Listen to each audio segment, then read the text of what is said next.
E aí, galera? Seguinte, povo, vocês já são velhos conhecidos, a gente já tá de alguns carnavais juntos. Nesse primeiro momento, a gente vai falar um pouquinho sobre o conteúdo programático que nós temos para esse bimestre. O esquema é o mesmo do ano passado, né? No caso, serão 4 livros, um para cada bimestre, e esses são os assuntos que nós vamos tratar com vocês a partir de agora e nas próximas aulas, nas próximas semanas. População mundial, fluxos migratórios, regiões polares, aspectos físicos e ambientais, colonização e conquista da América. Conquista está mais para invasão, né? Mas a gente vai falar sobre isso daqui a pouquinho.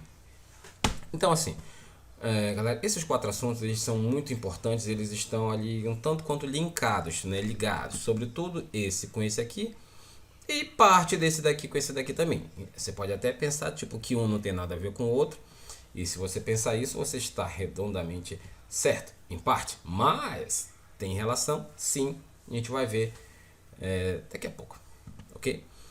Bem, descendo um pouquinho aqui, este mundo, literalmente um mundo de gente, essa imagem ela é bem representativa, né? Os 5 continentes sendo com seu desenho aproximadamente, né, bem perto do real, com pessoas. Até o Caribe eles fizeram aqui, mano, de rocha, mais ilhas e tal, Austrália e tal. E olha Carapajó bem aqui, assim, nessa parte, Carapajó. É nada. Bom, gente, quando a gente fala de população mundial, a pergunta que fica é por que estudar a população mundial? O que tem a ver? População é o quê? É só gente. O que eu quero saber de gente? Eu não sei nem quantos moram na minha casa direito, porque eu tenho que saber da população do mundo todo, dos chineses, dos coreanos, dos alemães e pelado, pessoal que mora lá no Joroca. O que eu tenho a ver com esse povo? Por quê? Por quê? Por quê? É porque isso vai cair na tua prova e eu vou cobrar e tu tem que saber. É por isso que tu tem que saber. Então, se liga aí. Na verdade, gente, falando sério, na verdade a parte da prova é séria, tu tem que saber. Mas falando um pouquinho mais sério ainda, nós temos que estudar essa questão porque, gente, a gente vive no mundo, a gente vive neste mundo e a população que está crescendo está neste mundo. Essa população que está crescendo de forma desordenada, descontrolada, está neste mundo, consumindo os recursos que estão nesse mundo junto com a gente, ou seja, a gente precisa entender isso. A gente e principalmente os governos, porque os governos são responsáveis, ou deveriam ser, pelo menos, né? Alguns são irresponsáveis, né? Tipo, nossa, mas enfim, em promover políticas que deem às populações digamos, todo o subsídio necessário para que a população possa viver. O governo ele é responsável por fornecer educação, saúde, segurança, cultura, fomenta a cultura, na verdade, né? Ele é obrigado, ele tem que deixar dar à população as condições para que a população tenha minimamente uma vida digna. No entanto, para isso o governo precisa saber quantas pessoas tem aqui. E essas pessoas são mais homens, são mais mulheres, são mais crianças, são mais jovens, adultos, são nativos, vieram de fora. A população está mais chegando, está mais saindo, tem mais gente nascendo, tem mais gente morrendo. Todos esses dados são importantes, porque, por exemplo, como é que um governo vai saber que há necessidade de criar uma escola em determinado bairro se não há um estudo mostrando, olha, naquele bairro tem uma população de tantas pessoas e só tem uma escola que atende a um número de pessoas, só que o número de pessoas que estão fora da escola, por não ter vaga, é grande. Então há necessidade de criar-se uma nova escola ali. Se o governo não faz um estudo desse, como é que ele vai poder provar que a escola necessita? Não dá para fazer escola simplesmente por fazer. O mesmo vale para um posto de saúde, enfim. Então são esses estudos populacionais que vão dar aos governos do mundo, né, uma noção do que eles têm que fazer, onde, quando, enfim, tá? Para atender, claro, a própria população.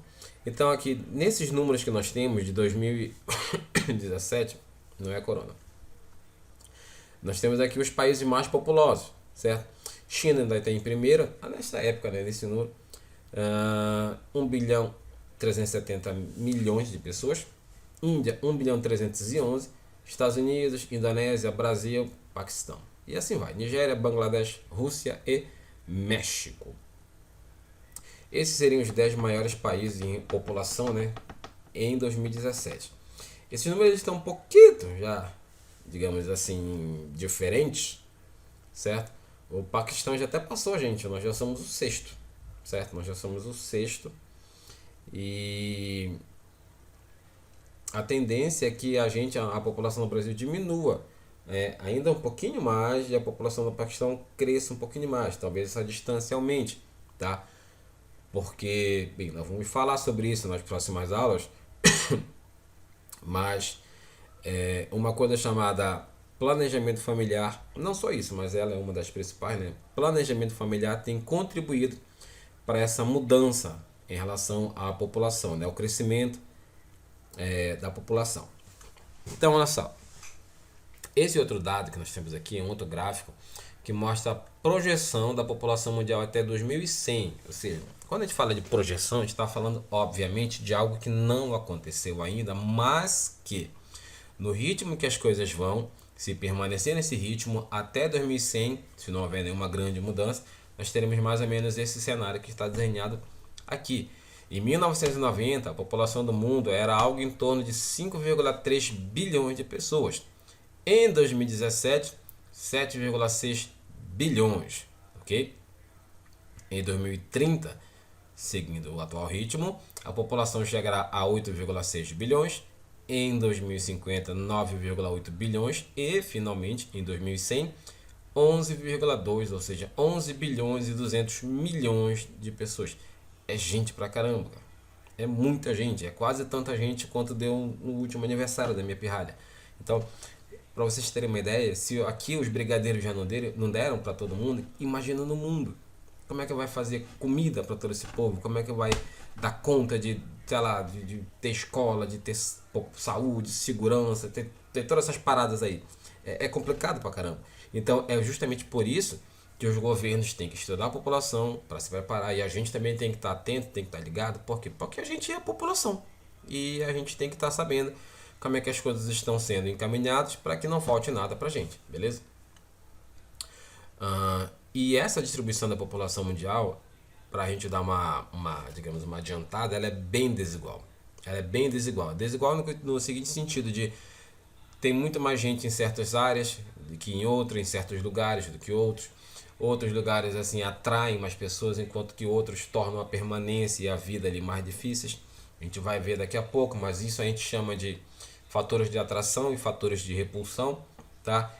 Por conta desses fatores de atração e de repulsão que nós temos ali no nosso planeta, né? Essa população totalmente assim, como é que eu posso dizer, desequilibrada em sua distribuição, tá? Tem muito mais gente em uns lugares e muito menos em outros, tá? Nós temos aqui alguns conceitos bem importantes: população absoluta, densidade demográfica, populoso, povoado. É bom que vocês entendam muito bem isso aí, porque muita gente confunde, pensa que é a mesma coisa, porque é parecido, mas não é, né? Já desse eu jogando bola, o cara me olhou e falou: olha, o Ronaldo Fenômeno. Eu falei: não, cara, eu sou careca que nem ele, mas assim, a bola, claro, nem se compara, né? Eu com o Ronaldo, Clay, e eu jogo muito mais. Então, assim, sim, você deve estar pensando na sua casa essa hora: esse bicho tem demência? Talvez, mas o que tem? Então esses conceitos aqui eles são importantes. Populoso, povoado, tipo, galera, pensa assim comigo: populoso eu falo de quantidade, pura e simples. Ou seja, quando eu falo de populoso eu estou dizendo, olha, tem muita gente, tem pouca gente, enfim, tá? Povoado eu estou falando eu estou falando em relação à distribuição, tá? Enquanto que o populoso eu falo quantas pessoas tem vivendo em tal lugar. O povoado eu estou muito mais ligado a como esse pessoal está distribuído, como esse pessoal está disposto ao longo do território, ao longo do espaço. Estão mais concentrados, estão mais espalhados, tem poucos, tem muitos, enfim. Populoso, quantidade, povoado, distribuição. E aqui nós temos a densidade demográfica dos países em 2015, ou seja, quanto mais escuro for a cor do mapa aqui na tela, mais pessoas nós temos vivendo nesses locais. Então perceba que aqui, ó, os países mais populosos, eles ficam aqui mais escurinhos, mas também não se trata só de quantidade, porque olha bem aqui, o que é a densidade demográfica? Corresponde ao total de habitantes dividido pela área do país, ou seja, o número de habitantes por quilômetro quadrado. Então, quando eu falo em densidade demográfica, eu falo que nós temos aqui no mundo alguns países que são muito ocupados, ou seja, tem quase todo o seu território ocupado de uma forma mais ou menos equilibrada, até por serem ou países muito populosos ou por serem países pequenos que rapidamente enchem. Por exemplo, aqui ó, a Índia. A Índia, esse é onde está apontando a seta no mouse aqui, tá? A Índia é um país que tem um tamanho relativamente grande, assim, se comparado com outros países. A Índia não é um país pequeno. Mas aqui nesse caso, olha, a Índia está com mais de 270 habitantes por quilômetro quadrado, ou seja, em média, a cada quilômetro quadrado existem mais ou menos 270 pessoas vivendo na Índia. É muita gente, cara, é muita gente mesmo. Só que isso acontece, a Índia tem um território relativamente grande porque a população é muito grande. A população da Índia é, por enquanto, a segunda maior, mas há estimativas que a Índia vai ultrapassar a China muito em breve. Muito em breve, porque a população da China tá com seu crescimento populacional, né, diminuindo, enquanto que da Rússia não para de crescer. Da Índia não para de crescer. Então, nessa pegada, fatalmente, China ataca primeiro, Índia ataca segundo. Nesse ritmo, em questão de tempo, vai ver uma troca nesses papéis, né, nessas posições. A Índia vai para a primeira e a China vai para a segunda. Mas, nós temos também aqui um exemplo diferente. Olha, bem aqui, nós temos aqui a Holanda e a Bélgica também, né? Bélgica e Holanda são dois países que ficam na Europa. Dois países pequenos.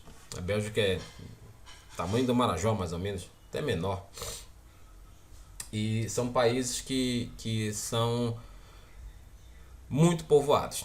São países pequenos e que a população deles é pequena também. Não é uma população de muitos milhões de habitantes. Eu nem sei quantos são lá, mas não são muitos milhões. Mas, como a população, o país, o território é pequeno, rapidamente ele enche. Então a Bélgica também é um país com uma alta densidade demográfica porque tem muitas pessoas vivendo ali por quilômetro quadrado, tá?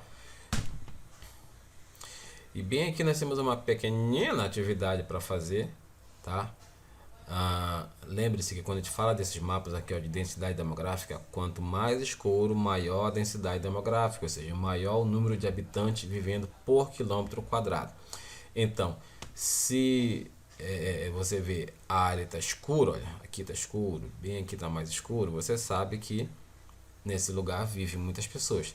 E aqui você percebe que é uma linha do tempo, ó, 2010, 1960 e 1980, tá? É o mesmo território, o Brasil no caso, o que muda é o tempo e, claro, a cor que está aqui, né? A população foi mudando ao longo desses anos. Então, com base nessas imagens e com base na análise, você vai responder essas perguntinhas aqui e eu vou ficar aguardando no grupo, tá bom?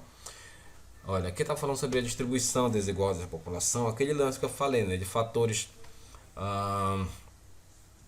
atrativos, né, os fatores atrativos e os repulsivos, certo? Aqueles que nos atraem, aqueles que nos tornam a vida mais confortável, mais fácil, e aqueles que tornam a nossa vida bem mais difícil.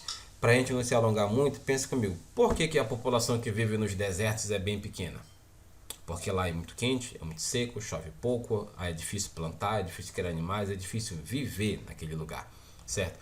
Então, por conta disso, lá nos desertos, nós temos vários fatores repulsivos, fatores que não fazem com que a vida de quem vai morar lá seja fácil, seja uma vida tranquila. Logo, vivem ali poucas pessoas.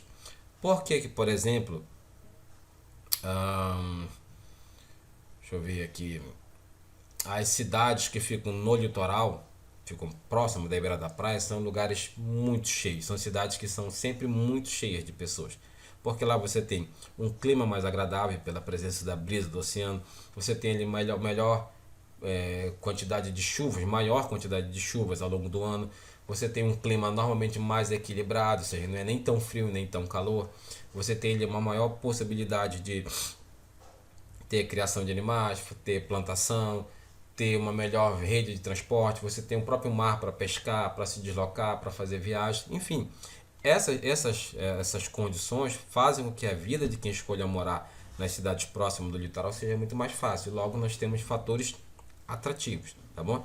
E aqui nós temos alguns desses fatores, né? No caso, a presença de água, a boa, digamos, disponibilidade de terra para plantar, de comida, enfim. Ahn, a proximidade da água é importantíssima, a gente não vive sem água, né? Então são questões que tornam a vida das cidades, das pessoas que vivem em determinados locais, mais fácil ou mais difícil, dependendo. Sobre essa questão aqui, ó, eu vou fazer o seguinte, pra gente não, eu não quero fazer um vídeo muito longo, então essa questão dos fatores naturais, fatores históricos e fatores econômicos, a gente vai falar num próximo vídeo. E a gente também pode tratar sobre isso no grupo, tá? Mas pra, como eu disse, não ficar um vídeo longo, chato, aquela coisa, vocês ficarem dormindo na frente da tela, a gente vai parar por aqui, tá bom? Me aguardem no grupo, daqui a pouco eu tô aí com vocês e besitos.